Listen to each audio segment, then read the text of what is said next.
దోశలు ఎన్ని రకాలు ఉన్నాయి మొత్తం? 6 రకాలు ఉన్నాయి. ఏంటి అండి అవి?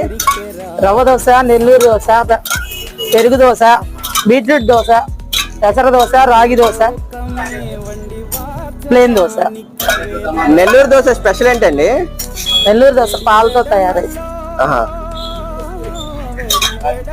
ఇంకా పుల్లట్లు అవి కూడా ఉన్నాయండి మీ దగ్గర? పుల్లట్టు కూడా ఉంది. ఇదిగో దాంట్లో. ఈ ప్రైస్ మొత్తం ఎట్లా ఉంటాయండి రేట్లు దోశలువి? Normal rate. నార్మల్ రేట్ అంటే ఏ కాస్ట్ ఉండొచ్చు మొత్తం ఇంచుమించుగా?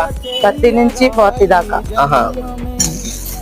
ఫ్రెండ్స్ చూస్తున్నారు కదా, దోశల్లో కనీసం 10 రకాల దోశలు అయితే ఉన్నాయన్నమాట ఇక్కడ. అందరూ ఎంతో మంది పబ్లిక్ అయితే వచ్చి ఇక్కడ లైన్ లో ఉండి ఒక పావు గంట వెయిట్ చేసి అయితే గానీ వాళ్ళకి ఇక్కడ అందట్లేదు అనమాట. ఇక్కడైతే మనం చూడొచ్చు ఎన్నో రకాల దోశలు. ఆల్రెడీ సీరియల్లో పిల్లలు, మహిళలు కూడా ఇక్కడికి వచ్చారనమాట ఎంతో మంది. ఇడ్లీలు కూడా 4 రకాలు.